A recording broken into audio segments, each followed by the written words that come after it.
showtime. I'll give him a second. Okay. Hey, everybody. Welcome to Bring It In. This is True Hoop, but that's David Thorpe. And joining us from somewhere in the countryside outside London, Oliver Bullough, author of Moneyland. How are you, sir? I'm good. Thank you. Very pleased to be here and to see someone who isn't an immediate member of my family.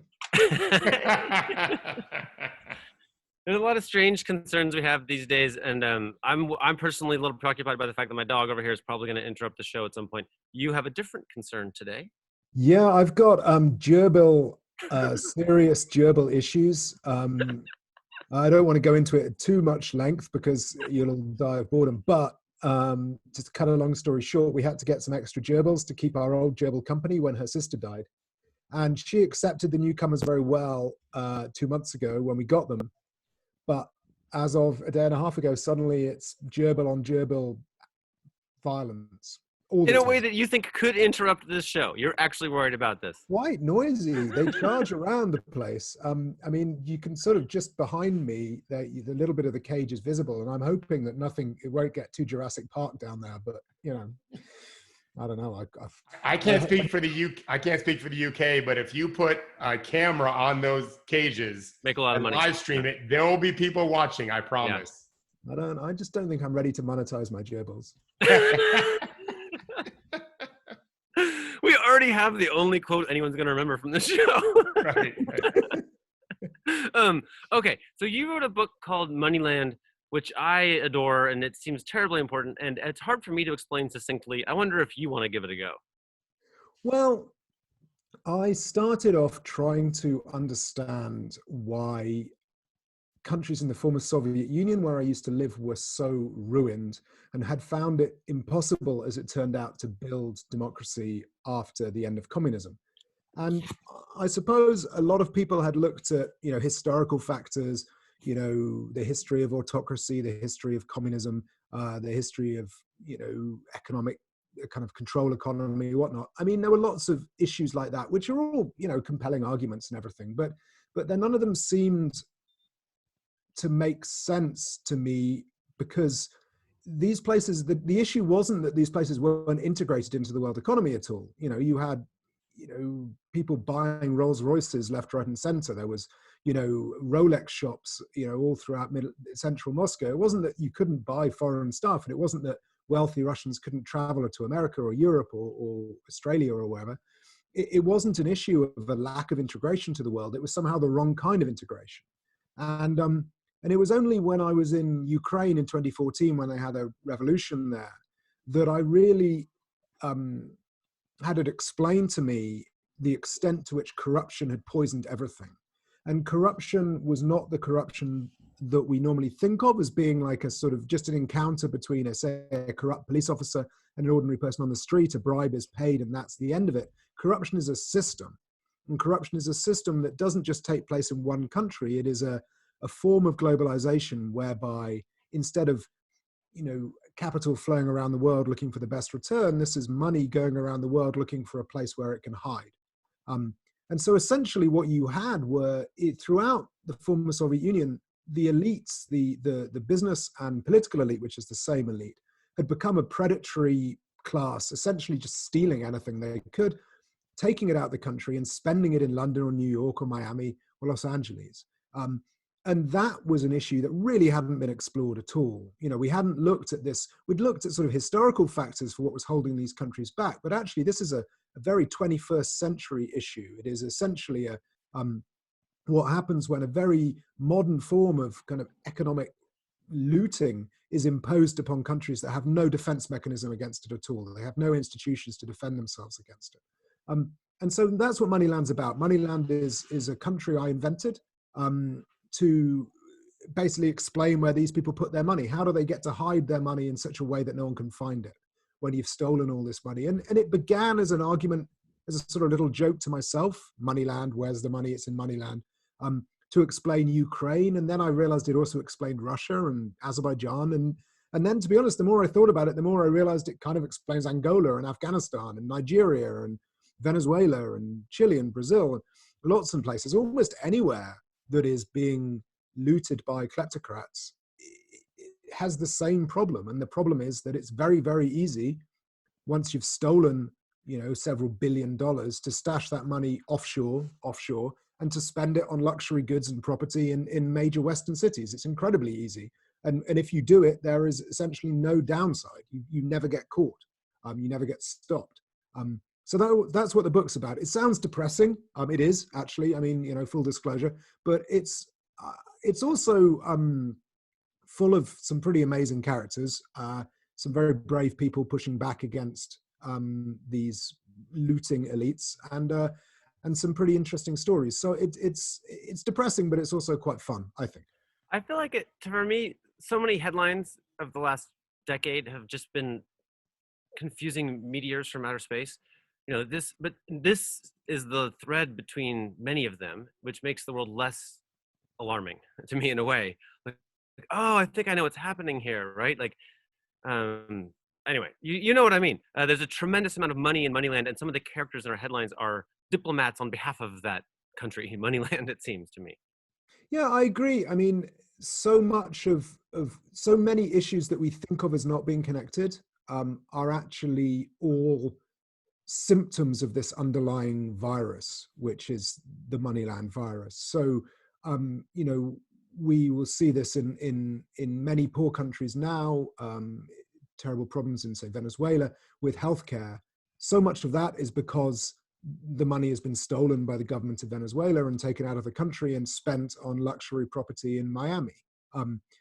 We see, Venezuela is still incredibly the single biggest source of foreign investment into South Florida real estate. It has been for a decade, despite the fact that it's got this ongoing financial and economic crisis.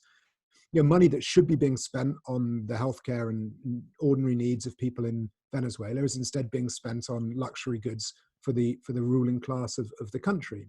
The same problem in Russia, the same problem in Afghanistan. And then you have these jurisdictions like Florida, like the UK, like Dubai, that essentially have specialized in attracting this money and specialized in making a living from stolen money that should be being spent for the good of other people somewhere else, and instead is being spent just on yachts and property and fine art and so on.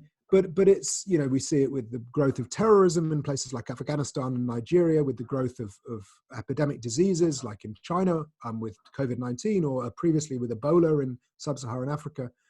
All of this is a function of Moneyland. It's because the money is being stolen, so it's not being spent on what it's supposed to be spent on, and instead of being spent on toys. You have this part of the book where you talk about a typical day and where you go, and the building where you get your haircut, etc., and how it's all Moneyland. Can you tell us that a little bit? Yeah, I mean, I wrote the book. When I wrote the book, I was living in London, where my wife is from, and London is in a sense the kind of Death Star of Moneyland. If it's not London, it's New York. They kind of, there's a sort of, in a way, from the perspective of the money, New York and London is the same place. I mean, the money doesn't care; it goes backwards and forwards. I kind of call it nylon to myself, just to try and make this point that New York and London are basically the same city from a financial perspective. That's clever. I like that, nylon. Yeah. And but it is, London is both a sort of a center and an exporter of Moneyland, but it's also very profoundly afflicted by it itself. So you can walk around the city, and just property after property after property is owned offshore. And it's the crazy thing if property is owned offshore, because property is literally nailed down. It's attached to a country. It can't be moved. It's not like, Apple's intellectual property, right? Or Starbucks's coffee, baking rights or whatever. It's property. It's attached to Britain, but it's owned in the British Virgin Islands or in Panama or in Liberia or wherever. I mean, there are streets in West London where basically the whole street is owned offshore. The whole squares are owned offshore. And it feels like it once you start noticing this, it haunts you. But what was quite entertaining is after I finished the book and I left London and moved back to my own home village in Wales, which is where I am now. And I, thought, well, I'm safe here, right? Moneyland isn't going to follow me here. Wales doesn't have any of this nonsense. And then literally within about 2 or 3 weeks, one of my top contacts sent me an email saying, "Have you heard of this place, Kington? Because it's one of the centers of one of these really, one of these really nasty sort of company mills seems to have moved to Kington." I was like, that's 15 miles away. It's like, right. It's like, every time I think I get out, they suck me back in. It's Moneyland. It's all around us. There's no escaping it. I mean, it's an extraordinary industry of shell company formation agents, of corrupt bankers, of crooked lawyers, crooked accountants, corrupt officials. It's the synthesis of power and the financial system. And power, once you distill it, power and money are the same thing. And once you can control a country, control part of the financial system, then the money can flow out, essentially endlessly. And then once it's out, it buys anything, including, hey, basketball teams if you want it to, or soccer teams, or whatever. I mean, everything's for sale. There is a particular. I'm sorry, Dave, I'm monopolizing the conversation. Yeah, go for it. Go for it. Oh, I was just going to ask, what is the? I want to talk about sports teams, but first, what is kind of the U.S.'s role in all of Moneyland? How would you describe that? I mean, the U.S. was kind of a late adopter for this. Partly because, from the perspective of corrupt officials, U.S. investigatory agencies have a very irritating habit of prosecuting people. The FBI and so on, and the DOJ more broadly, they have a habit of putting people in prison, which corrupt officials find very inconsiderate. Britain is a much more generous location from that regard. We don't do that here. It's very nice of you. It's considered rude to take a wealthy visitor who is generously bestowing wealth upon us and to ask them about where their money comes from. That we don't do that really. Annoyingly, Americans, you don't have our old world courtesy in that regard, and you do ask them where their money comes from. So it was for a long time. America was an inconsiderate country. It was a place where corrupt officials didn't like going very much. Some did. There were some who managed to find a way of making it work, but it was more, broadly the corrupt officials preferred to come to Britain or to go to France, maybe, sometimes to Portugal, Spain. America, not so much. But then everything kind of changed after the financial crisis when the American government in the Obama administration got really fed up with Switzerland, because Switzerland was stashing loads of money owned by Americans who were sticking it in Switzerland and not paying any taxes. And, after the financial crisis, there was a sudden, drop in revenue. They needed all the money they could get. And they really went for Switzerland in a big way. And they managed to force Switzerland to end banking secrecy and open up its banking registers. So all this money from America went home, really, went from Switzerland back home. And then the rest of the world looked to what America had done and said, that's a great idea. We'll do that too. Let's all beat up on Switzerland as well. And in fact, let's beat up on everyone. So everyone agreed to exchange information with everyone. So it became much harder for wealthy Europeans or Australians or Japanese people to hide their money offshore. Now this is the problem lay in this wonderful situation when suddenly it looked like Moneyland was going to be eradicated. It was great. But the problem lay in the fact that in the American system, if there was American money in Switzerland, Switzerland had to tell America. But there was no obligation for America to inform Switzerland if there was Swiss money in Switzerland. So your money had ceased to be safe in Switzerland, but now it was safe in America. So suddenly, all the countries in the world were exchanging information with each other, apart from America. America was demanding information to itself, but not giving the information back again. So suddenly, after the financial crisis, it became a very dangerous place to put your money in Switzerland because your home government could find out. But a really great if you put it in America. So we saw this. I had this great trip last year to South Dakota, which I loved. I was quite surreal, actually. I had the Wales of North America. I don't know. It's a bit bigger, but fewer people. I've been to Wales and not South Dakota, and I'm an American. I had this. I did 2 tax havens in the same trip. I crossed the Atlantic and I went to the British Virgin Islands, and I was staying in a kind of rustic cabin with a hammock and a view down onto a white sand beach and all these palm trees. And then I flew to Sioux Falls and I was staying in a Holiday Inn with a view over a snowy car park. So it was a little bit different, but essentially the South Dakota is the new British Virgin Islands, because if you put your money in South Dakota, it is secure in the way that it used to be in the British Virgin Islands. If you have assets in the British Virgin Islands, you are now obliged to inform the British government of them. In fact, soon you'll be obliged to inform everyone of them. Whereas South Dakota has a very strict secrecy in a way that Switzerland used to have, or the British Virgin Islands used to have. So the amount of money in South Dakota has gone up, 500% since the financial crisis. It's a really big tax haven now.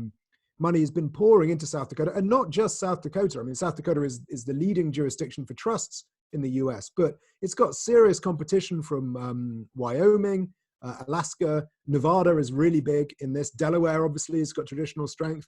And then there's banking havens, Florida, Texas, anywhere sort of close to the southern border is doing very well on this as well. So America has become easily the world's biggest tax haven now, in the general sense. It still has a bit of competition from the old British colonies, particularly the Cayman Islands, but America is really booming. How much money is in? I'm sorry. How much money is in Moneyland? No one really knows because it's so well hidden. But according to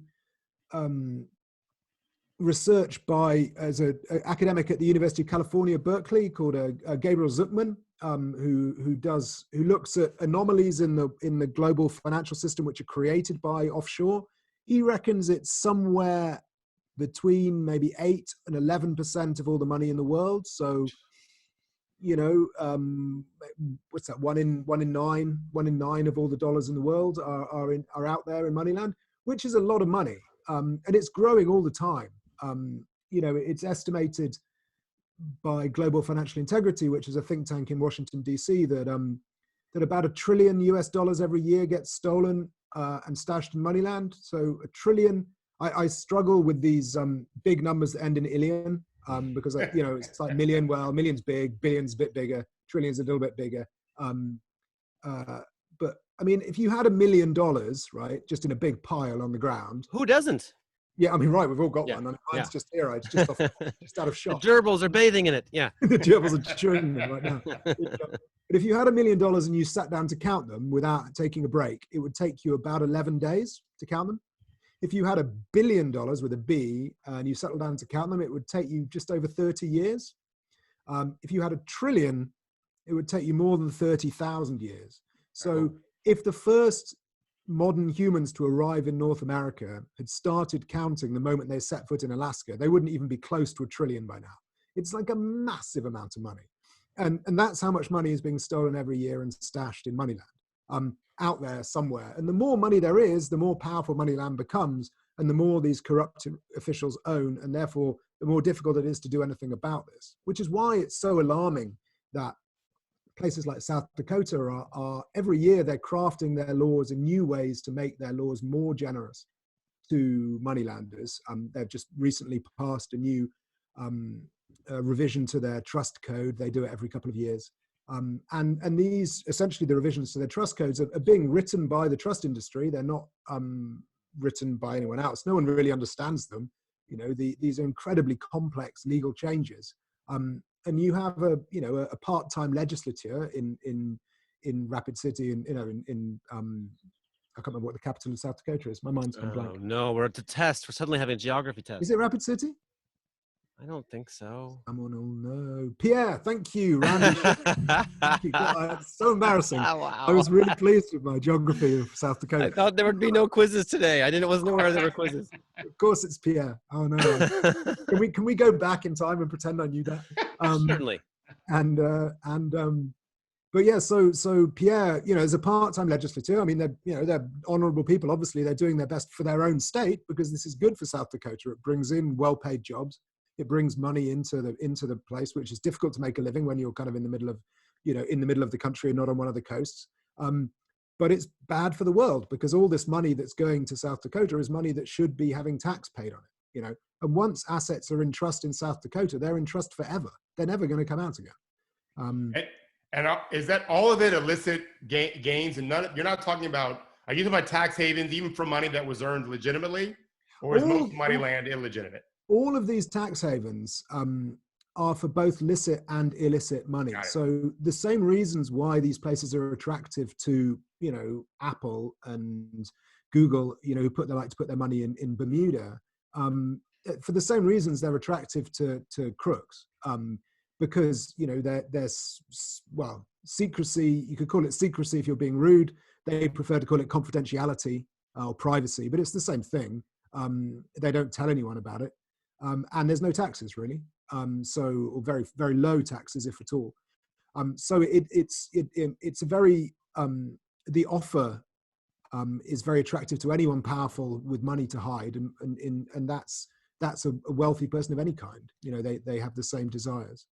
So I first learned about this when I was trying to figure out about Mikhail Prokhorov, who used to own the Brooklyn Nets but doesn't anymore, and I had to get a crash course in just how Russian money works, right? And I'm going to speak in a very sort of casual way that you can correct.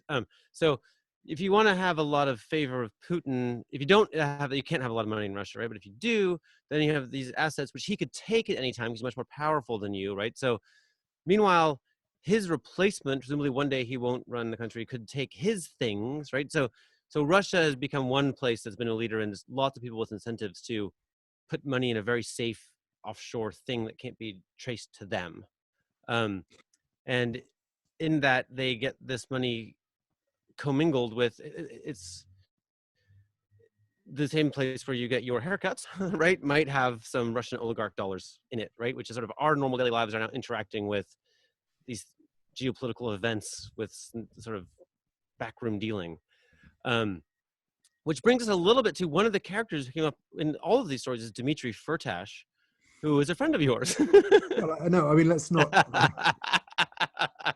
No, I mean, I keep trying to meet up, but he keeps dodging my calls. Tell me about him. Well, I mean, it's what you were saying about property in Russia it's a bit like property in England in the sort of Tudor period. You could be wealthy and powerful, but you essentially only got to keep your property as long as you were of use to Henry VIII, right? If he decided that you were no longer of use to him, he'd just take your estate away and give it to someone else.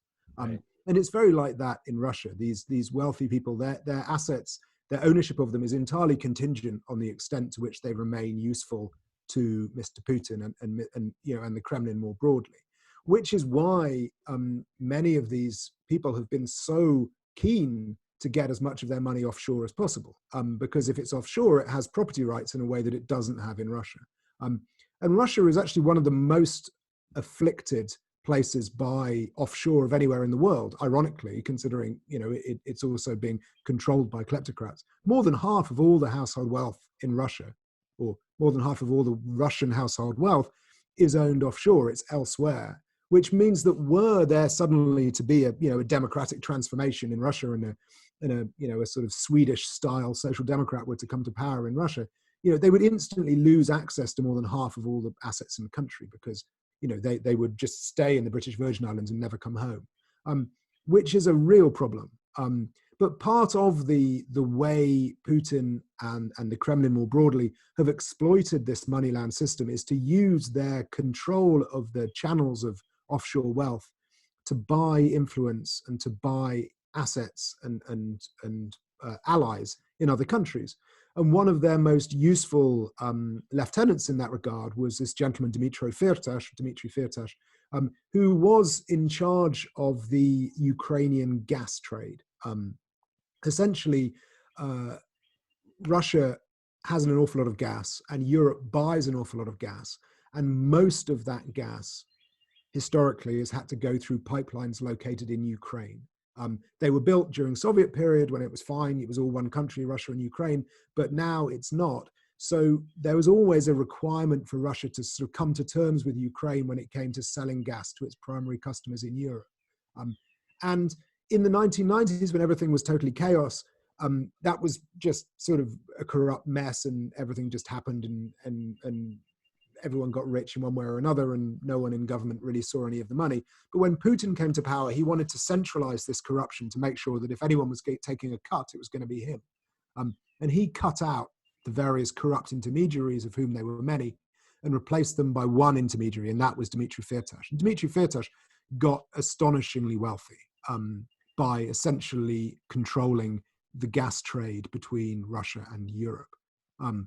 But what's interesting about him, I think, particularly from a US perspective, is that by his own admission, he started out in business with at least the tacit approval of a gentleman called Semyon Mogilevich, who was for a while on the FBI's top 10 most wanted list. He was a sort of Russian gangster in the kind of stereotypical mold, you know, the sort of thick-necked mobster of the most crude kind, who turned up in New Jersey or New York in the 1990s and started kind of knocking heads together in Brighton Beach and so on. So the FBI was very interested in him and followed him very closely. So when Dmitry Firtash started out in business with some kind of connection, and the nature of that connection remains obscure, then the FBI were very interested in Firtash as well. And so they had a team in Budapest in the early 2000s who kept a very close watch on Mogilevich, who at that point was based in Budapest, and they kept a close watch on Firtash as well.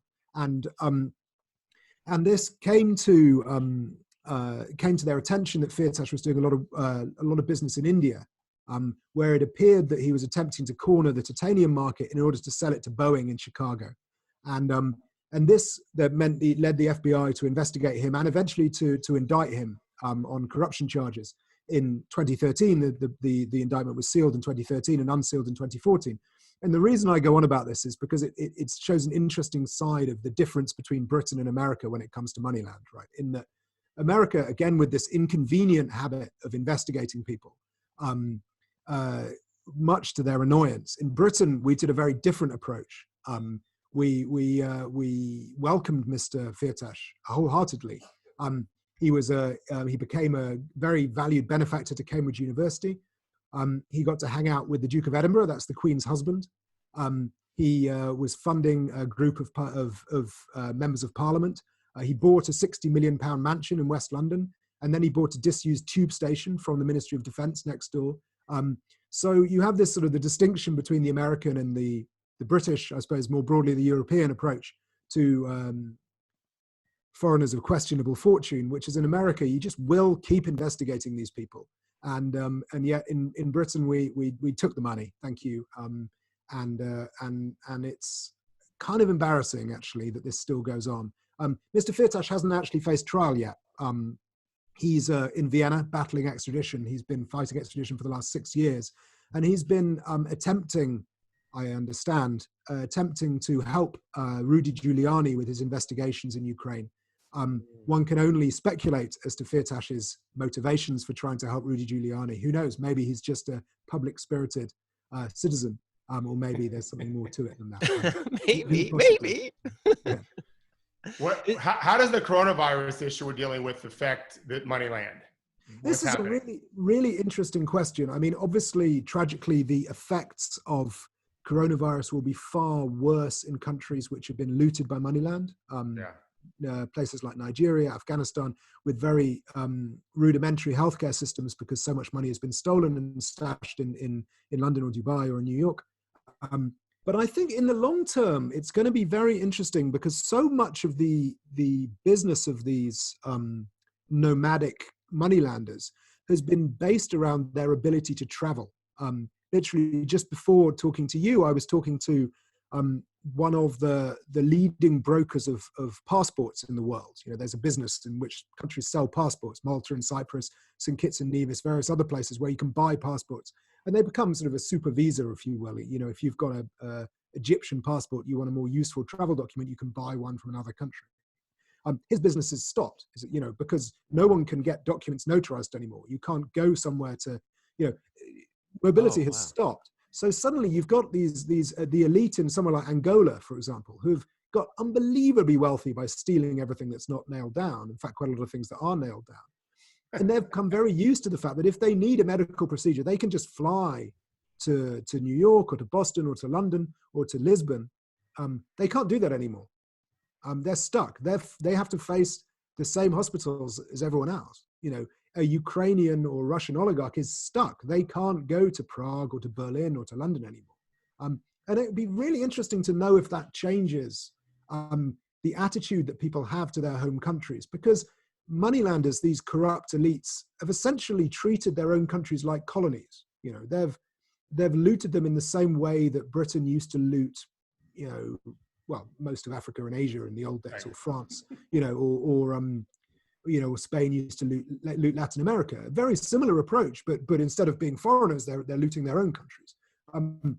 But suddenly they're stuck, and they can't travel anymore, and they can't enjoy the fruits of their hard stolen cash by traveling to London and getting private healthcare. You know, so that may change things. You know, there's been some really interesting and disturbing journalism coming out of Latin America about the extent to which, you know, the elites, these incredibly wealthy elites in places like Brazil and Argentina, are just stuck with very poor healthcare and panicking, you know, not knowing what to do. So I don't know, maybe I'm just being optimistic that this will force them to reconsider the way they're approaching the world. Maybe I'm being optimistic, but it would be nice, you know. I was thinking about this. You know, every now and again, there's a move about like, repatriate your money, basically. Have some sort of tax holiday and make it official again. And particularly, I think Carnival Cruise Lines is right now. They were not included. The cruise industry wasn't included in the big bailout we've had here, but they're petitioning for special treatment to get $5 or $6 billion, as I read, to keep their industry afloat. Afloat. But here's the thing: all of their ships are registered overseas. Right. Uh-huh. So to me, it seems like such a no-brainer to say, okay, we can give you some bailout money, but you've got to bring the ships back. Right. I feel like you could do, that's an analogy for what you could do when you're spending $2 trillion to prop up the economy and picking and choosing which businesses it goes to. Not that this would be the current US government's interest, but one could use that as the lever to get people to legitimize their assets in the US again. See what I'm saying? I couldn't agree more. I mean, you know, say to them, by all means, get a bailout. You know, I'm sure Liberia will be very generous. You know, or the Marshall Islands will give you an absolute fortune. I mean, I couldn't open. Yeah. You know, we had a similar case last year when a British oil tanker was seized by the Iranian Revolutionary Guards. And it wasn't actually flagged in the UK, it was flagged in the Isle of Man, which is one of our many, many tax havens. And I would have said, I mean, okay, fortunately I'm not in the government because things would probably get pretty crazy quite fast, but were I in the government, I would have said, by all means, you know, the Isle of Man, I'm sure will be along to help you anytime soon, you know, or if you want to be registered in Britain, pay up, you know. Yeah. You know, it isn't acceptable that you get to take advantage of Moneyland in the good times and then immediately opt out in the bad times. You know, it's an all or nothing is the way I look at it. There is, I feel like there's also, you know, I don't even know how to talk about this, but a lot of the sort of Putin connected global leaders who have, you know, so like Viktor Orban or whatever, they have a certain playbook of how they remain popular, right? So they're populist in the sense that they sort of inflame racial anxieties and these kinds of things. There's sort of a playbook, which I suppose worked well enough before coronavirus. But now those same leaders are having to stand there and explain why we don't have any money for masks or homeschooling or all the things we actually really need now, right? It just seems like one more shift that's hard to account for is that people just don't, it's less attractive now, right? It's less, these positions are harder to defend. Yeah, I mean, I'm hoping that after this there'll be a kind of flight to competence.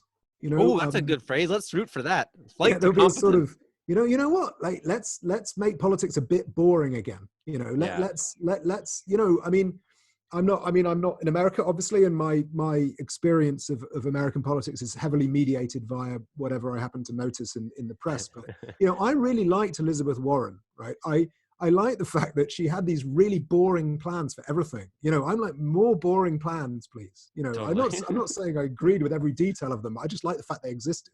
You know, it is bureaucracy. You're hiring someone to run a giant bureaucracy. Yeah. That is the job. Like, if you were hiring someone to run General Motors, right, you would want them to be seriously on top of how a factory works that makes cars, right? Yeah. And I think it should be the same. You want someone to know what the Environmental Protection Agency actually does, you know, to know that the Department of Energy, you know, actually has quite a lot to do with nuclear, you know, stockpiles. You know, that's important knowledge to have, you know, and I think I would love to see that if we saw a bit more, you know, a bit fewer kind of clowns who are big on social media and a few more people who actually can answer a really serious question and know the details. Sounds like you've read The Fifth Risk, Michael I Lewis. have. I really enjoyed that. I'm a big fan of Michael Lewis's in general. I really enjoyed that. I thought it was a really fun thing of just saying, hey, let's celebrate bureaucrats for a bit. You know, they never get much celebration. I mean, you know, obviously for quite good reason, maybe they don't get much celebration because it's kind of boring. But I mean, it's funny at the moment in the UK. I mean, I'm sure it's the same in the US, but at the moment in the UK, there is this sudden realization of who's actually important in the economy. You know, people who put bread in supermarkets. Yes. You know, damn, we need those people. It turns out. Who knew? That's being discussed right now in American TV this weekend on the news shows. The importance of truck drivers. Yeah. Like they're saying I don't like talking about silver linings when we have so many people dying, but it is good to know long term that maybe, well, just kind of your optimistic thoughts about how some of the people now stuck in the country they've been looting from are going to maybe take a more fresher look at what's happening right there. All of us have a chance to do that, to recognize those not just on the front lines battling this thing in the hospitals, but who deliver our food and everything else. It might be Pollyanna to think that, but nonetheless, many of us have that option to do that. Yeah, I mean, I've found, I really hate this term wealth creator, you know, which has become quite widespread in the last 10 or 15, 20 years, because it's a mistake to think that wealth is only created by the person who owns the company. You know, if you own a trucking company and no one turns up to work, then you're not creating any wealth. You know, you need these guys to sit in these rigs and drive these insane mileage, you know, to deliver the bees to California so we can all have fruit or whatever. I mean, it's really important. And so, yeah, I would love it if you know, flight to competence, if we started, you know, I'm not sure, maybe I'm thinking of a golden age that never existed. Maybe there never was a time when we respected politicians who were boring. I don't know. But, you know, at least they got to run things. Well, I think they did a bit. I mean, you know, I'm just thinking back and thinking, you know, George W. Bush, Bill Clinton, George H.W. Bush, Ronald Reagan. When was this golden age? But anyway, you know, maybe, at some point, you know, maybe it was Jimmy Carter. Maybe that was it. But I'm sorry, you're in the middle. Go ahead. No, I'm done. I'm gerbil attacking your speech. So I went to this thing. How's it going over there? They seem to be calm. Okay. Do you want to have a quick look? They're mesmerized by the conversation. Just keep your tone even, you know. I went to this thing. Have you heard of this? Putin Con. I have heard of it, but I've never been. Did it happen this year? No, it was only, I think there was only the one in 2018. So I had a day of, you know, the world's foremost experts flew in to a basement place to just talk about, like, what did Vladimir Putin do? How did he do it? What were his goals? What are the methods? All this stuff. Brilliant, amazing things. And it seems so incredibly complicated. The sort of the way that, you know, starting with the apartment bombings, which fueled his rise to power. And it's just incredible how many things. But at the end of the day, it's like, well, what do we do about it? And it's so incredibly simple. Practically every expert on the stage was like, oh yeah, no, you just have to have transparent ownership of property. And there's a problem with attorney-client privilege that we need to sort of revisit that a little bit. But all of these incredible global, just knot of problems that you can't even imagine how you chase it all down, all the leads. Suddenly it's like, no, if that building where you get your haircut was owned by, apparently, I think I'm right in saying in Estonia, you have to show up in person and sign your name, your own personal name, to own real estate. Yeah, so, I mean, Estonia has an amazing system for their e-residency, and everything is incredible over there. But I think it's easier. I mean, I like Estonia very much, but it is quite small. You're pro Estonia, though. That's the main point. I mean, it's a bit like, you know, if America was Rhode Island, it might find things easier, you know. Yeah. But some kind of transparent, you know, in a way, it seemed like, oh, just making Moneyland a little bit less functional would solve global political crisis. Yeah, I mean, I think the issue is that we're in Western countries quite good at lecturing foreigners about doing things, but not necessarily very good about doing the right thing ourselves. And an awful lot of money that has left countries that desperately need it has ended up in the US and the UK. And we are very bad about sending it back again. I mean, you guys are better than we are, but even you guys could be a lot better. You know, we've seen this since the financial crisis. There's been big top-end real estate developers, the Jared Kushners of this world, have got very dependent on money that comes in via what's called the EB-5 visa program, this golden visa program, whereby if you invest, depends where you invest, which bit of the country, but $1 million upwards, then you get a green card, and you invest in a property development. Most of this money, almost all of it, essentially all the applicants come from China.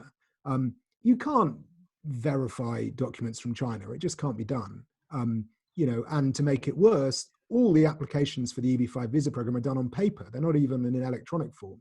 So you can't, there can be no kind of computer program checking this stuff. It is an absolute open goal for kleptocratic cash to come into the US, not just, with the law enforcement implications, but a serious national security implications. And yet, because it's so convenient to such powerful, well-connected people in so many states, nothing is done about it. We have a similar problem in the UK. It's called the Tier 1 visa here.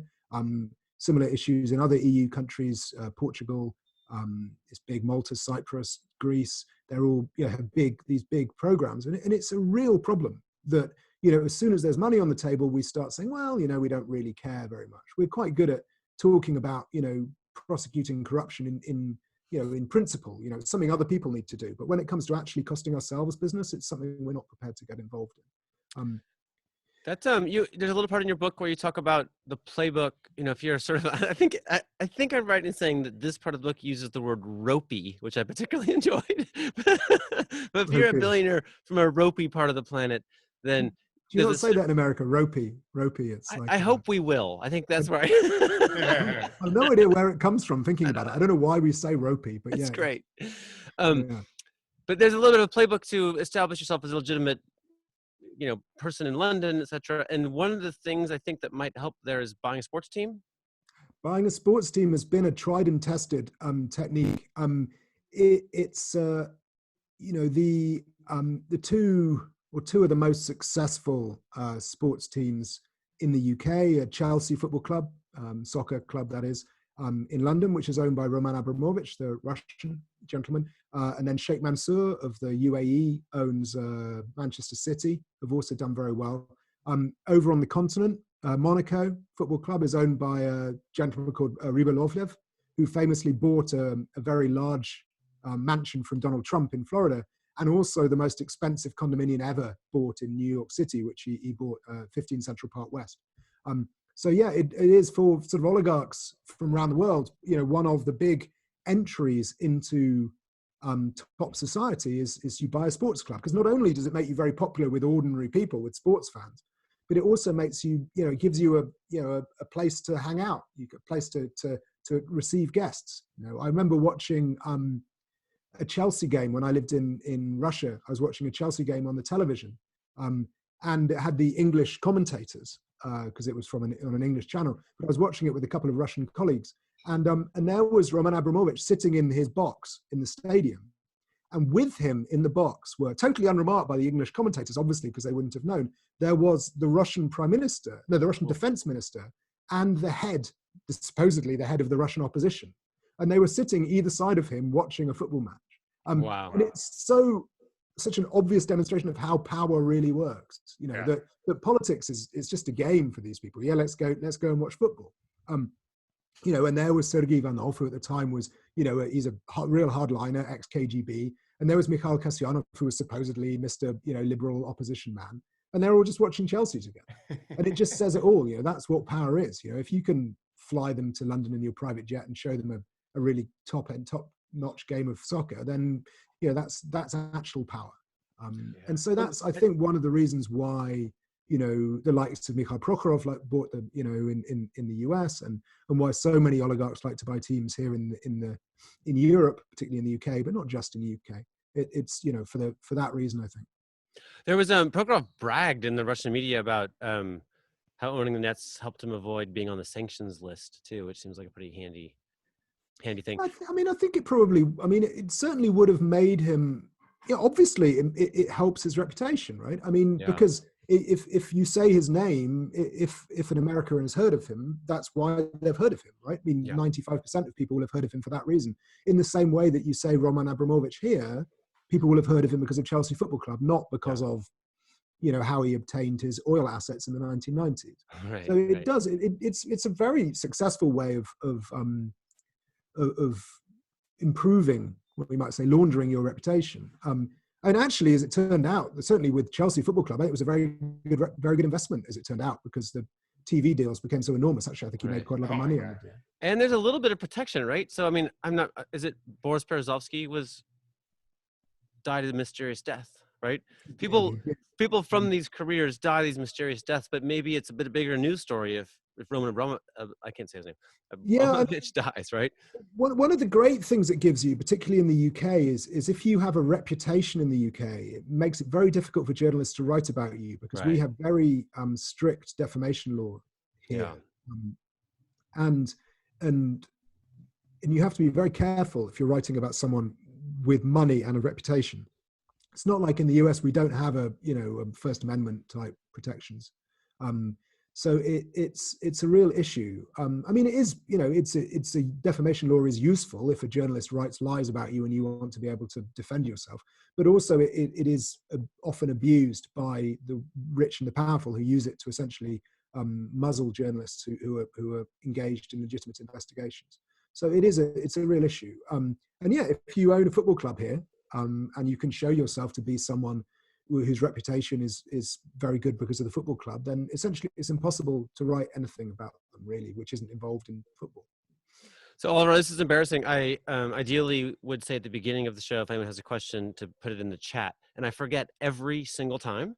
And now we've used all of your promised time, and I haven't even asked a question yet. Do you have a few more minutes if we just... I mean, on this note, I think we need to give a shout out to Randy, because of his knowledge of South Dakotan geography. Randy has a pretty big head. Let's not get Randy too... No, I think we should. No, I mean, I think huge. Anyone whose knowledge of South Dakotan geography is that good, I think deserves a bit of a so if anyone has a question, please put it in the chat, unless you're Randy, in which case you've already maybe overperformed today. But now we do have a little tradition, which is Gerard has joined us by video every single show we've had since we started this nearly a month ago. Gerard, would you care to join us now and ask a question to Oliver? Oh, Randy has a serious question. Hang on. My Delaware question was serious. Okay, going back up. Delaware. Yeah, let's go back up. There. Oh, here's Gerard. Hold on, Gerard. We're gonna get you to get 2 seconds.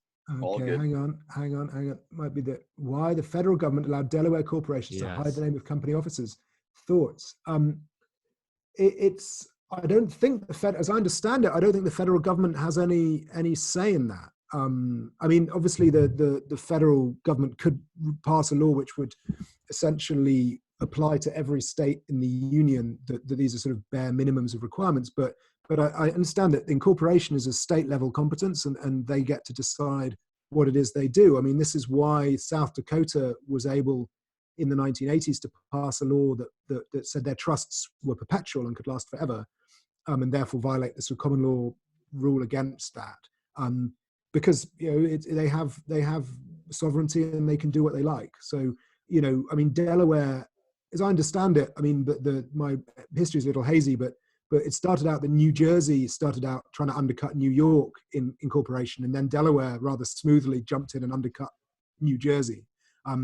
And have done very well out of it. I mean, it's a real, very significant part of their state budget.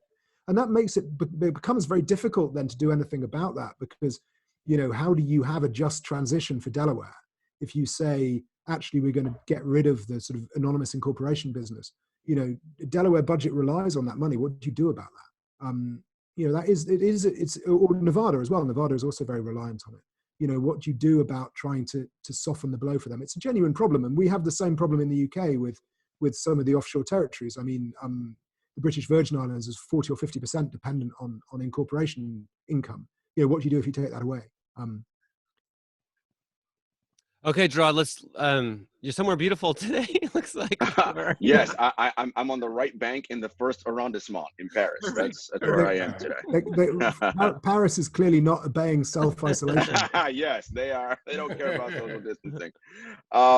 This is a great talk, Oliver, and I'm actually excited to read this book. And this is more of a larger philosophical thing I've been wondering, because it's something I thought about for a while, but now that we're sort of quarantined, I've been thinking about it more. these people have this insane amount of wealth that, again, when you pointed out, like the way you fathom it is how long it would take you to count $1 trillion, right? Like you actually couldn't because you'd be dead. So is it to a point where that class, the ruling class, has given, and that's what I'm going to call them for obvious reasons, have given us the proletariat just enough, a little bit, so that we don't want to buck the trend, and right, we've enough comforts and nice things in our lives that we don't realize how badly they're screwing us every single day and every minute, every day, that we don't take to the streets and actually revolt and have true revolution, right? We're like, we're good. No need for people to die. Because if you think about it, right, anything that happened historically where the people got things done, people were willing to die in the streets, literally. And are we at the point now where our comforts are too good and we're like, I'm all right with this? I feel like there's the horse is out the barn door, it's done, and this is just where we are. This show's called Bring It In. This is our first advocacy of open, violent revolution. Just want that noted. It always had to come eventually, right? I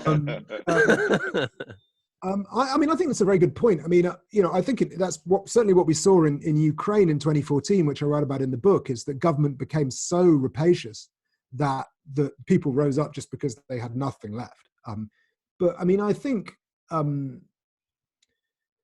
it's interesting if you look at global inequality statistics, that you have this very significant part of the population in wealthy countries, and I think in the US even more than here, who have significant negative net worth because they've got so much debt. So you have a situation where it's not just that the rich have got a really outsized part of the economy, but actually the rest of us have kind of a negative stake in the economy, which is right. You're sort of it's possible. You don't have to get too far into conspiracy theorist territory when you start looking at people as indentured laborers. If you're stuck with a debt load that you literally can never pay back, it starts really changing the nature of democracy, particularly with things like student debt that you can't bankrupt yourself out of. What then? So no, it is very alarming. And inequality has got insane, really, in many parts of the world. Many parts of the world are even worse than the UK and the US are. But it's pretty bad here too. Kyle had a quick question. I know there's a whole half your book's about this, but what can we do about this? Well, that's a really interesting question. You mentioned it about corporate transparency. Knowing who owns everything is a really important way of solving this issue, and just actually prosecuting people. The US, as I mentioned, is much better at this than Europe is, but actually just putting people in jail who break the law would be a real good start, and taking away their stuff. But I think if we start looking at the problem like that, you just lose hope because it's so huge. And I have a good friend I work with in Ukraine called Daria, and she runs an anti-corruption activist group there. In fact, she's been hit quite hard by various conspiracy theorists in the Giuliani affair, which is rather annoying because she's awesome and I wish she wasn't. But she says that the way she looks at it is if the situation is 4% good, right? And because of her, it gets to 4.5% good. She's happy with that. That's a win. She doesn't think about getting to 100%. Like 100% is unimaginable. But 4.5%, once you got to 4.5%, you can target 5%. So you need to think about little incremental gains, because I think that's always how serious change has come is incremental gains. I think if you look at many of the most important changes in society, it's very unusual for it to just be a law is passed. There are examples obviously, but it's unusual for a law to be passed and everything to be fine. Normally it happens much more slowly than that. And I think that will be the case here because there are so many rich and powerful people who don't want the situation to change, that making it change will be a long and slow process. And the gerbils are still okay? I think they're resting. Perfect. For more, maybe they're gathering strength for more violence. I can't see them at the moment. Maybe they've all killed each other. That's perfect. I want to be clear. I don't think it's okay to host a television show in sunglasses, but I was doing it without sunglasses. No one else cares. It bothers me, but I switched them in the middle because it's so beautifully sunny here in New Jersey today that I was literally in tears when you were talking earlier. I think it's pretty smooth. I think more Yeah, people there you go. I like it. Yeah. You were saying something about like how great the billionaires have it as I switched them, and I was like, this is perfect. You know, those ones that flick down, you could just go flick. Yeah. Pretty cool. Oliver, how far do you live from Swansea? About an hour and 20 minutes. Are you a fan of the team? Who do you root for in soccer? I'm in Wales. We prefer rugby, so but my boys like the Ospreys, which are the rugby, the professional team in Swansea. Yeah. So we go down and see them sometimes at the Liberty at the Liberty Stadium. But sadly, the obviously everything stopped here because of the crisis, and rugby, unusually for sport, is very, very dependent on income from the international game. And because the big international tournament got stopped, there's a massive cash flow problem at the moment. So I don't quite know how we're going to get around that. The US rugby union has already filed for Chapter 11 bankruptcy, which is sad because the US is doing pretty well in rugby actually. So we like it when other teams do well in rugby. So they were particularly looking good for the Olympics. So hopefully that they'll be better and they'll come out of this stronger. But it's not looking. It's not looking very hopeful right now. No. Wow. Okay. Well, we've taken quite a bit of your time. Thank you so much, Oliver. I'm sure we'll be. Pleasure. And you're good at your home. Sorry, I know your wife's a doctor. Is that right? She is. Yeah, she's an NHS hero. So she's out right now saving people. No, she's not. She's actually been doing she's planting potatoes. Oh, okay. Yeah, no, she's a hero in a different way right now. No, she's okay. got a day off today. Very good. Well, please thank her for us, and thank you, and thank you everyone for watching. And we'll see you again guys. Tomorrow. Thanks, Tomorrow's show 9 a.m. in Oddity. Just note that. Okay. Thank you, everyone. Okay.